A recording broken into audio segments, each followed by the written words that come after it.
తగ్గండి. ఇంకా మీ దౌర్జన్యాలు సాగుతాయనుకుంటున్నారా? ఇంకా మీ అన్యాయాలకి తల ఉంచుతాననుకుంటున్నారా? ఏం పాపం చేసిందమ్మా నా చెల్లెలు? ఏం నేరం చేసింది నా చెల్లెలు? పెళ్ళైనప్పటి నుంచి ఈనాటి దాకా మీ కొడుకు పెట్టే కష్టాల్ని మౌనంగా భరించడమేనా అది చేసిన తప్పు?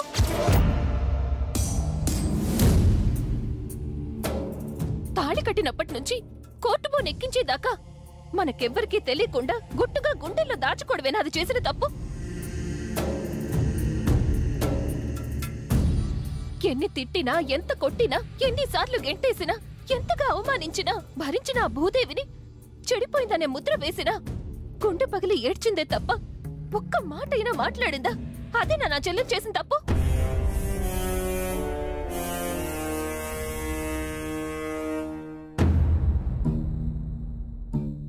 ఇంత జరిగినా మౌనంగా గడప దాటింది.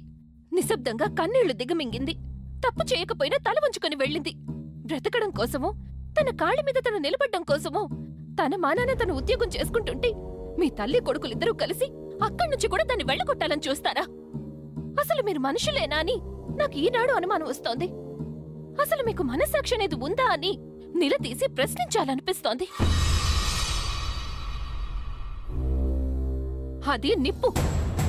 ఇంకొకసారి ఆ నిప్పు జోలికి వెళ్తే ఆనాడు సతీదేవి దుఃఖాగ్నితో దక్షయజ్ఞమే దగ్ధమైపోయినట్టు ఈ ఇల్లే బూడిదైపోతుంది.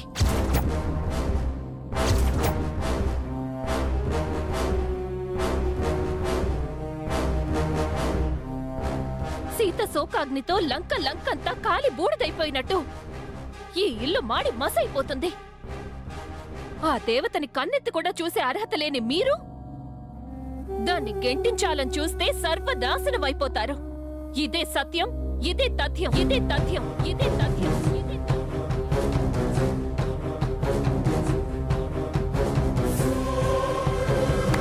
శభాష్ పెద్దమ్మి. ఇన్నాళ్లకు నీలో ఇంత మార్పు రావడం నాకు చాలా సంతోషంగా ఉంది. చూశారా, మీ దౌర్జన్యాలకు ఎప్పుడూ తలవంచటం తప్ప ఏనాడు పల్లెత్తి మాట కూడానని ఈ బంగారు తల్లికి కూడా అసహ్యం పుట్టింది. వెధవ జన్మ, ఎందుకా బ్రతుకు? నానా, వీళ్ల సంగతి నాకు పూర్తిగా అర్థమైపోయింది. విడాకుల కోసం పెళ్లం మీద నిందేసే వీడికి వత్తాసు పలికే నీ పెళ్ళం, మేమిక్కడే ఉంటే ఏదో ఒక రోజు మా కాపురం కూడా కూల్చేస్తారు. అందుకే నేను పెద్దమ్మి మా అత్తగారింటికి వెళ్తున్నాం. అదే మనుషుల మధ్యకి వెళ్ళిపోతున్నాం.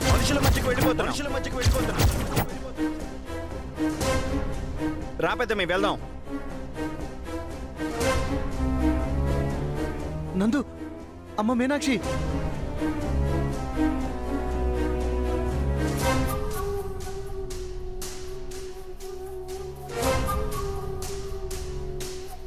క్షమించండి మావయ్య, ఇంకా ఈ నరకంలో నేనుండలేను. అవునన్నా, ఏమీ అనుకోకు. ఈ పిశాచాల కొంపని మీరే ఏలుకోండి. పద పెద్దమ్మి. అమ్మ మీనాక్షి, నందు, మీనాక్షి.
వాళ్ళ మామగారు కంప్లైంట్ ఇచ్చారు. అతని వైఫ్ని పెళ్ళినప్పటి నుంచి టార్చర్ పెడుతున్నాడట. డొమెస్టిక్ వైలెన్స్ కేసు కింద అరెస్ట్ చేశాం. ఏంటిది? ఒకరంటే ఒకరికి అంత ప్రేమ ఉందని వరుదిని చెప్పింది. విడిపోయి పోలీస్ కేసు పెట్టేదాకా ఎందుకు వెళ్లారు? ఎక్కడో ఏదో పొరపాటు జరిగింది. అదేంటో తెలుసుకోవాలి. వరుదినికి న్యాయం జరిగేలా చేయాలి. ఆ జంటని ఎలాగైనా కలిపి తీరాలి.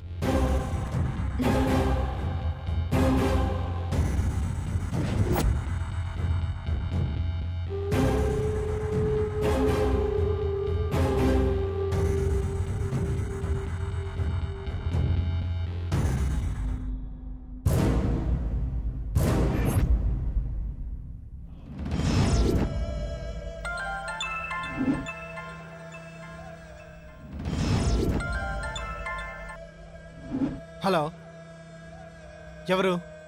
నీ భార్యని నువ్వెందుకు వదిలేసావో తెలుసుకోవచ్చా? ఏంటి?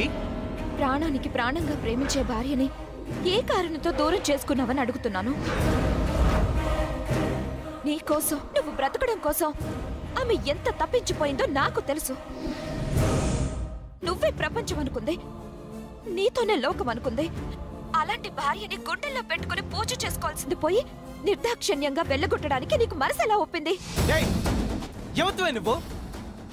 నా పర్సనల్ విషయాలు మాట్లాడడానికి అసలు నువ్వెవరు? ఎక్కడి నుంచి ఫోన్ చేస్తున్నావు? నేను ప్రియని. ఎవరితో ప్రియా? డాక్టర్ ప్రియా. డాక్టర్ ప్రియా అదెవరు? అదెవరనేది అప్రస్తుతం, గతం. ఇప్పుడు నువ్వు చేసేదేంటో నీకు తెలుస్తుందా? నీ మీదే ఆశలన్నీ పెట్టుకున్న ఆ అమాయకురాలి జీవితాన్ని ఎందుకు ఇలా చేసావు? ఎంత ధైర్యమే నీకు? నాకే ఫోన్ చేసేంత ధైర్యం ఎవరిచ్చారే నీకు? నీకు నిన్ను ఫోన్ చేసింది నేనేదో సాధించాలని కాదు, నువ్వేం పోగొట్టుకుంటున్నావో నీకు తెలియచెప్పడానికి. నువ్వు నాకు నీతులు నేర్పుతున్నావా? నువ్వేంటో నీ బ్రతికేంటో తెలిసి నాకే సలహాలు ఇస్తున్నావా? నేనేంటనేది నాకు తెలుసు, కానీ నీ భార్య ఏంటనేది నీకు తెలియడం లేదు. ఏ తప్పు చేసిందని ఆ అమాయకురాలికి అంత పెద్ద శిక్ష వేశావు? ఏం నేరం చేసిందని దేవత లాంటి భార్యని బయటికి పంపించావు? నీ చదువు ఏమైంది? నీ సంస్కారం ఏమైంది? నీ వ్యక్తిత్వం ఏమైంది? అన్నీ నీ మూలంగానే పోగొట్టుకున్నానే.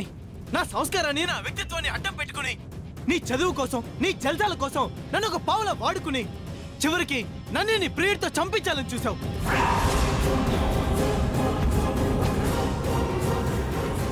అలాంటి నీతి మళ్ళీ ఆడదానివి నువ్వు విలువల గురించి మాట్లాడుతున్నావా? నా జీవితాన్ని నువ్వు సర్వనాశనం చేసి నన్ను ఒక మనసు లేని మనిషిగా మార్చేసి ఇప్పుడు కొత్తగా ఏదో సాకుని అడ్డం పెట్టుకుని నాతో మాట్లాడడానికి ప్రయత్నిస్తున్నావా? ఇంకోసారి ఫోన్ చేసావంటే చంపేస్తాను.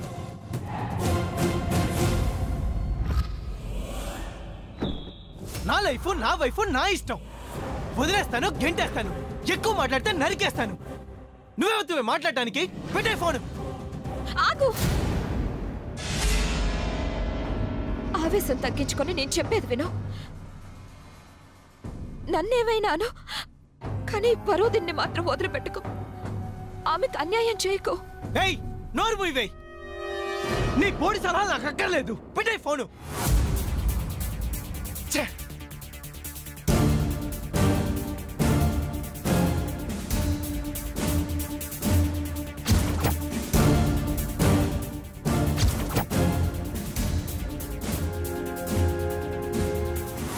ఇది వరూధిని తరపున మాట్లాడటానికి ఫోన్ చేసేంతగా ధైర్యం చేసిందంటే వీడి మనసు మార్చడం కోసం జరిగిందంతా చెప్పేసేలా ఉందన్నమాట. దీన్ని ఇలాగే వదిలేస్తే లాభం లేదు.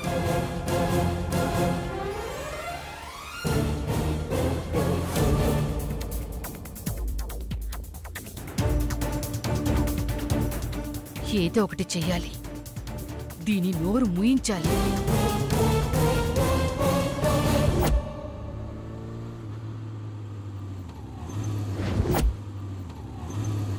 వరుదిని, అరే నందు, ఎలా ఉన్నావు? నువ్వెలా ఉన్నావు వరుదిని? చూస్తున్నావుగా, ఎప్పటిలాగే ఉన్నాను. ఆఫీస్ నుండేనా? అవును. ఎన్ని జరిగినా సరే నువ్వే వరుదిని. హ్యాట్స్ ఆఫ్ నీకు. ఏంటి సడన్ గా సర్టిఫికెట్లు ఇస్తున్నావు? సడన్ గా కాదు, ఇంటి దగ్గర నుంచే నీకు ఫోన్ చేద్దాం అనుకున్నాను. దేనికి? ఆ దరిద్రుడు నిన్ను ఉద్యోగం నుంచి పీకేస్తానంటే ముందెళ్ళి డైరెక్టర్స్తో సంతకాలు చేయించుకునిరా అని పంపించావు చూడు, అక్కడే నీ తెలివితేటలు కనిపెట్టేశాను. నువ్వు సూపర్ నందు.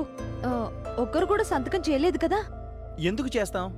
కావాలంటే ప్రమోషన్ ఇస్తాం గానీ డిస్మిస్ దేనికి చేస్తాం అన్నాను. నాన్న అయితే కడిగి పడేశాడు. అన్నిటికంటే వండర్ ఏంటంటే మీ అక్క ఆ లెటర్ని చించి ముక్కలు చేసి పడేసింది తెలుసా. ఇద్దరం ఏకంగా ఇక్కడే ఉండిపోవాలని వచ్చేసాం.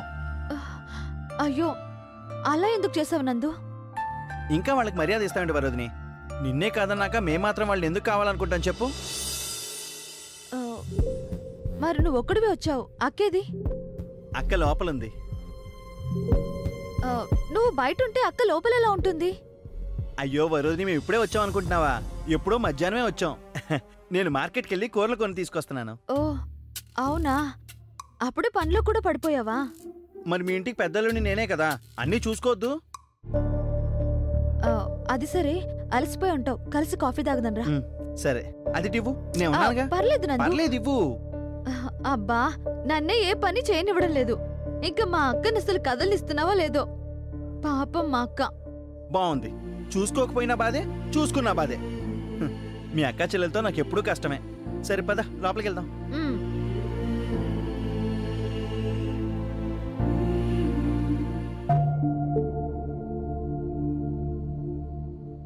అక్క, వరు, ఎలా ఉన్నావు అక్క? నాకేం తక్కువే, నువ్విచ్చిన వరంతో బాగానే బ్రతుకుతున్నాను. చాలు చాలు. అవును, కడుపులో వాడు కదలడం మొదలు పెట్టాడా? కాలుతో తంతున్నాడా? కాలుతో తంతే నేను ఊరుకుంటానేంటి? బెత్తం పట్టు కూర్చోను.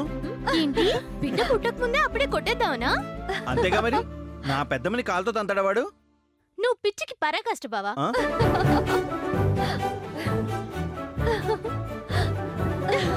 మా ఆయన అతివృష్టి, మీ ఆయన అనావృష్టి.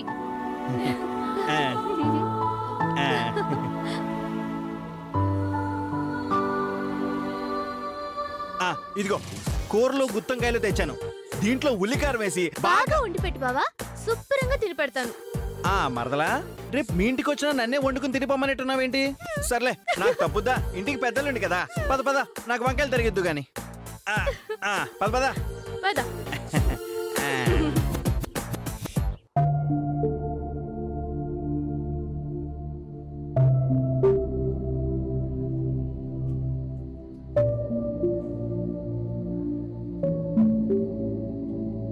వరు, ఎందుకే జరిగిందంతా గుర్తొచ్చి బాధపడుతున్నావా? నీ భవిష్యత్తు గురించి భయపడి ఏడుస్తున్నావా? లేదక్కా, ఇన్నాళ్ళు నేను ఓపిక పట్టిందే నీకోసం. ఇప్పుడు నువ్వు కూడా ఆ కుటుంబంతో తెగదింపులు చేసుకుని వస్తే ఇక నేను చేసిన దానికి అర్థమే ఉందక్కా. అసలు వాళ్లతో నీకు, నీతో వాళ్లకు ఏ సమస్య లేదు కదా. ఇప్పుడు సమస్య నాది వేరు నీది వేరు అంటున్నావా? మరి కాదా? మరప్పుడు నా సమస్య వేరని నువ్వెందుకు అనుకోలేదే? బలి పశువుల మెడలోంచి ఆ మూర్ఖుడి చేత తాళెందుకు కట్టించుకున్నావే? నా సమస్య నాకే ఎందుకు వదిలేయలేదు? ఇంత త్యాగం దేనికి చేస్తున్నట్టు? నా కోసం నువ్వప్పుడు చేసిందే చాలా ఎక్కువ. ఇన్నాళ్ళు నీలో నువ్వే బాధను దాచుకుని నన్ను, అమ్మని, నాన్నని, అందర్నీ స్వార్థపరులను చేశావు.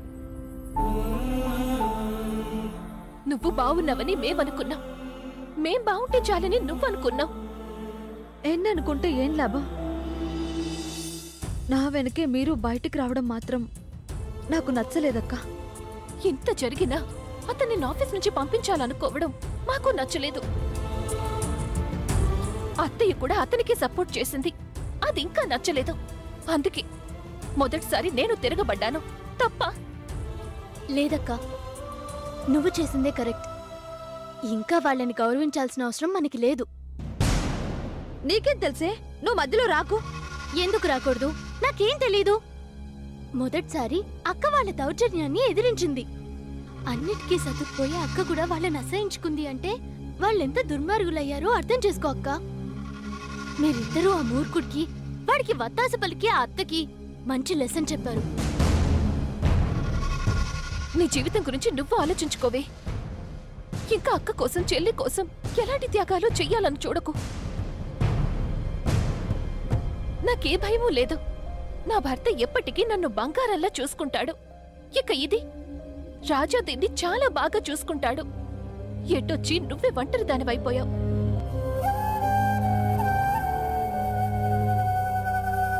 నేనిప్పుడే ఒంటరిదాన్ని అయ్యానా? ఆ ఇంట్లో ఉన్నన్ని నాన్లు ఒంటరిదాన్నే కదా. అది నాకు కొత్తేం కాదు. ఒంటరితనం అలవాటు పడ్డదాన్నే కదా. అందుకేనే నిన్ను తలుచుకొని కుమిలిపోతున్నాను. నాకు జీవితాన్నిచ్చావు, బదులుగా నీ జీవితాన్ని బలి చేసుకున్నావు. ఏనాటికైనా పరిస్థితులు మారకపోతాయా అని ఎదురు చూడడం తప్ప ఏమీ చెయ్యలేకపోతున్నాను. పరిస్థితులన్నీ ఇప్పటికే మనం మార్చేసుకున్నాం కదా. ఇంకేం మిగిలిందక్కా? సరేలే, ఇలాంటి వాటి గురించి ఎక్కువగా ఆలోచించకు. కడుపుతో ఉన్నావు కదా, నువ్వెప్పుడు హాయిగా నవ్వుతూ ఉండాలి, సరేనా? సరే అక్క, నేను వెళ్ళి ఫ్రెష్ అయ్యి వస్తాను. కావ్య, అందరికీ కాఫీ కలుపుకొస్తావా?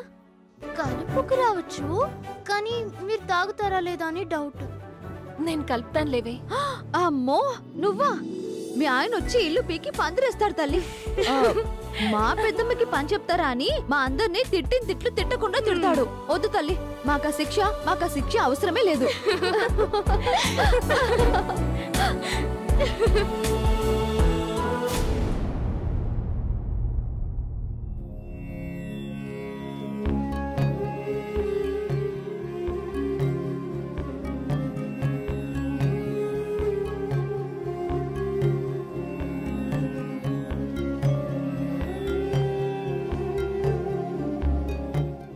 కోసం ఎప్పుడు ఏది అడగడానికి రాలేదు.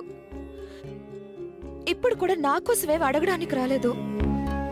నేనెప్పుడు నా పార్తూనే నీ స్థానంలోనే నిలబెట్టాను. కానీ ఎందుకో అతను కూడా మామూలు మనిషి అయిపోయాడు. దేవుడై ఉండి కూడా దేవతని గుర్తించలేని స్థితిలో ఉన్నాడు. తన భర్త ప్రాణాలు నిలబెట్టమని నా కాళ్ల ముందు దీనంగా కూర్చున్న వరుదిని ఇంకా నాకు గుర్తుంది. అలాంటి భార్యని తను ఎలా మర్చిపోయాడో అర్థం కావడం లేదు. ఆ భార్య భర్తలు విడిపోవడానికి వీల్లేదు. నా వంతు ప్రయత్నం నేను చేయడానికి ఇప్పుడు నేను పార్థు దగ్గరికి బయలుదేరుతున్నాను. నీ వంతు సాయం నువ్వు అందిస్తావని నమ్ముతున్నాను.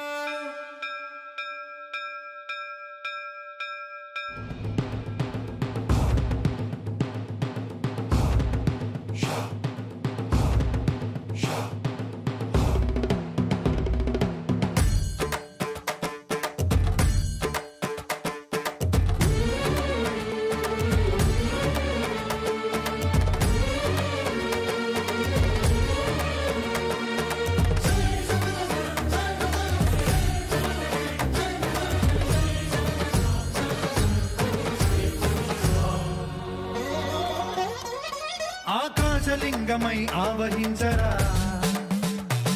ఢమఢమఢమని డమరుక ధ్వని సలిపి జడదని వదిలించరా, రామేశలింగమై మహిమ చూపరా, పలు శుభములగని అభయముని నిహితము సతతము అందించరా.